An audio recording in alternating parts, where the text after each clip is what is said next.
अस्सलामुअलैकुम वरहमतुल्लाह। दोस्तों आज है 30 अप्रैल 2024। मुफ्ती सलमान अजहरी साहब को लेकर बड़ोदरा सेंट्रल जेल से क्या खबरें निकलकर सामने आ रही है। मुफ्ती साहब की रिहाई आखिर कब तक होगी। दोस्तों आज का दिन मुफ्ती साहब के लिए बहुत अहम है, क्योंकि दोस्तों अजीजों जैसा कि आप सभी लोग जानते हैं मुफ्ती सलमान अजहरी साहब का जो एक केस है अब अहमदाबाद हाईकोर्ट के अंदर पहुंच चुका है। दोस्तों अभी क्या खबरें निकलकर सामने आ रही है वो इस वीडियो के अंदर बताऊंगा, और रिहाई कब तक होगी, किस टाइम तक होगी, वो सारी जानकारी एक्यूरेट जो है इस वीडियो के अंदर आप लोगों को बताने वाला हूं। तो चले वीडियो को शुरू करते हैं। दोस्तों आज का दिन मुफ्ती सलमान अजहरी साहब के लिए एक बहुत बड़ा दिन है, क्योंकि मुफ्ती सलमान अजहरी साहब को कोर्ट के अंदर पेश किया जाएगा। मुफ्ती साहब के वकील जो है इदरीस भाई और उनकी सारी टीम वकीलों की पूरी का पूरी तैयार है। इस टाइम वो कोर्ट के अंदर 11 बजने के बाद कभी भी जो है मुफ्ती साहब का जो है एक बहुत बड़ा फैसला आ सकता है।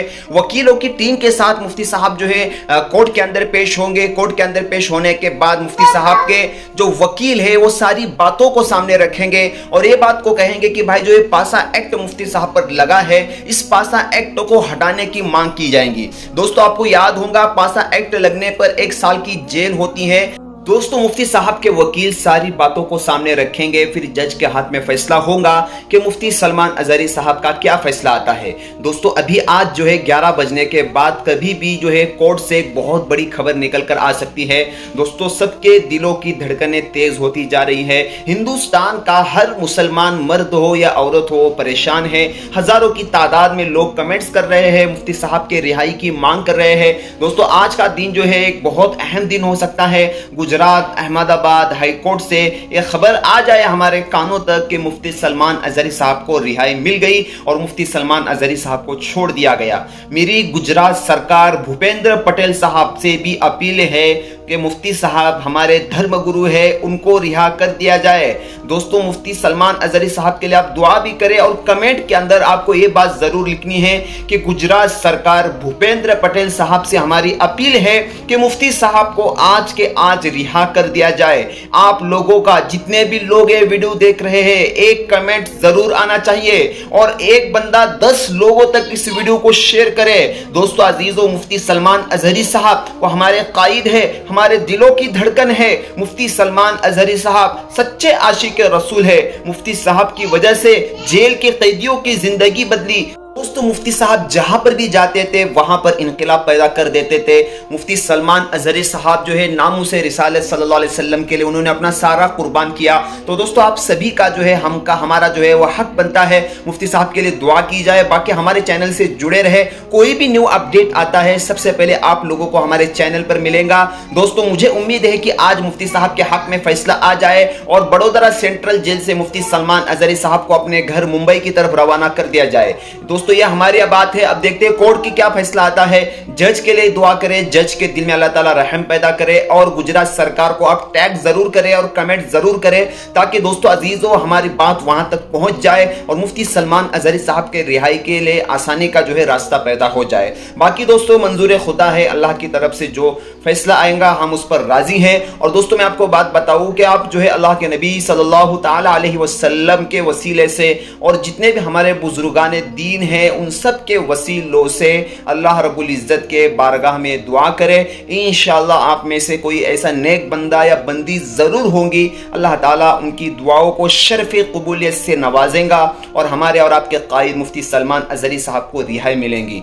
यकीन मानिए दोस्तों हम ही परेशान नहीं है, पूरा हिंदुस्तान और मुसलमान जो है परेशान है। मुफ्ती साहब के घर वाले भी परेशान है। दुआ करें। ऐसी कैफियत आ गई और बारगाह रसूल सल्लल्लाहु अलैहि वसल्लम में एक दीवार पर टेक लगाकर जैसे ही आपकी आंखें बंद हुई रसूल करीम सल्लल्लाहु अलैहि वसल्लम तशरीफ लाए और इशारा फरमाकर पूरे हिंदुस्तान के नक्शे आपके सामने खोल कर रख दिए और फिर गरीब नवाज को यह बताया भी किस जगह से तुम्हें सफर करना है, कैसे तुम्हें जाना है और कहां तुम्हारा मस्कन होगा। सरकार गरीब नवाज फरमाते हैं उस एक ख्वाब में मैंने रसूल करीम सल्लल्लाहु ताला अलैहि वसल्लम के हाथ में अजमेर के पहाड़ भी देख लिए, वहां के किले भी देख लिए थे जो मौजूद थे। और उसके बाद फिर किस बात का खौफ है, किस बात का डर है। जिन्होंने रास्ते बताए हैं वो हादी रसूल, वो हादी आलम है नबी पाक सल्लल्लाहु अलैहि वसल्लम। آئے ہی ہیں پوری کائنات کو راستہ دکھانے کے لیے، اور جنہوں نے غریب نواز کو ہند کا راستہ بتایا ہو، پھر ڈر کس بات کا؟ جب آپ بیدار ہوتے ہیں تو اپنے ساتھ 40 قطب اس اولیاء کرام کی جماعت لے کر مدینہ طیبہ سے سفر کے لیے نکلے تھے۔ میرے عزیزو، اب بات یہاں آتی ہے، اسی لیے مدینہ طیبہ سے یہ پورا پلان ہوا ہے، مدینہ طیبہ سے بھیجا گیا ہے، مدینہ طیبہ سے پلیسمنٹ ہوا ہے، اسی وجہ سے آج تک تاریخ غریب نواز کو عطائے رسول کہتی ہے۔ عطائے رسول ہے، رسول اللہ کی عطا ہے، ہندوستان والوں کے لیے خاص عطا ہے میرے آقا صلی اللہ علیہ وسلم کی۔ جب وہ سفر کے لیے نکلے، سن 83 سے چلے تھے، تو یہاں ہندوستان پہنچتے پہنچتے آپ کو 87 یعنی 4 سال کا عرصہ لگ گیا تھا۔ 4 سال کے عرصے کے بعد آپ پہنچے میرے عزیزوں، نہ پلینوں کا سفر نہ جہازوں کا سفر کہ اڑ کر کے ادھر سے ادھر آ گئے، وہ تو پیدل قافلہ نکلا تھا، درویشوں کا قافلہ تھا، اور وہاں مدینہ طیبہ سے نکل کر بغداد پہنچے۔ بغداد میں اولیاء کاملین کی صحبت پائی، وہاں سے پھر نیشاپور، پھر اس کے بعد ہرات، اور افغان کے علاقے ہوتے ہوئے لاہور پہنچے۔ لاہور میں سرکار داتا گنج بخش عالم رحمت اللہ تعالی علیہ کے دربار میں چلہ کشی فرمائی، وہاں سے دلی پہنچے۔ یہاں یہ پورا جو راستہ ہے 4 سال کا، میرے عزیز و تاریخ میں ہے۔ سرکار غریب نواز جس راستے سے چلتے جاتے تھے، جو کافر یا مشرک بھی دیکھتا وہ دائرہ اسلام میں داخل ہو جاتا تھا۔ نور الہی، نور وحدت کا ٹکڑا آپ کی جبین اقدس پر ایسا چمکتا تھا کہ لوگ جو آتے وہ پھر آپ کی صحبت سے دور کوئی جاتا نہیں تھا۔ دلی میں جہاں آپ آئے، ایک عجیب اتفاق ہے، اس وقت کھانڈے راؤ ایک بڑا راجہ تھا، اس کا قلعہ تھا، اس کے سامنے ہی آپ نے پڑاؤ ڈال لیا۔ سرکار غریب نواز رضی اللہ تعالیٰ عنہ کی یہ داستان، یہ تاریخ، وہاں پر آپ نے اپنا پڑاؤ ڈال لیا، اور ان بت پرستوں کے لیے ایک بڑا پیچیدہ مسئلہ تھا کہ ایک درویش آیا ہے۔ ایک بات میں آپ کو بتاؤں، یہ جو تعصب آج پھیلا ہوا، یہ زہر پھیلا ہوا، یہ آج کا نہیں ہے، یہ باپ داداؤں کی پشت میں بھی ان کے موجود رہا ہے۔ اسلام اور مسلمانوں کے خلاف زہر مشرکین کے دلوں میں یہ بہت پرانی چیز ہے، نئی نہیں ہے، بہت پرانی چیز ہے۔ تعصب دلوں کے اندر کڑھن رکھنا اور کبھی ایکسپٹ نہ کرنا، یہ سرکار غریب نواز جس دن ہند میں قدم رکھ رہے اسی دن سے آپ نے اس کو فیس کیا ہے، اسی دن سے آپ نے اس کو دیکھا ہے۔ اور وہاں پر کھانڈے راؤ کی جماعت نے بہت کوششیں کی کہ یہ دلی میں داخل ہوا، یہیں سے ان کو ختم کر دیا جائے، نکال دیا جائے، لیکن عجیب اتفاق یہ ہے کہ یہ جو جماعت آئی تھی سرکار غریب نواز کے ساتھ، نہ ان کے ہاتھوں میں تلوار ہے، نہ بھالے ہیں، نہ چاقو ہے، نہ چھری ہے، یہ تو گدڑیاں پہنی ہوئی درویشوں کی جماعت تھی، گدڑیاں پہنی ہوئی درویشوں کی جماعت، جو جھولے میں سوکھی روٹی رکھتے تھے اور پانی میں بھگو کر کھا لیا کرتے تھے۔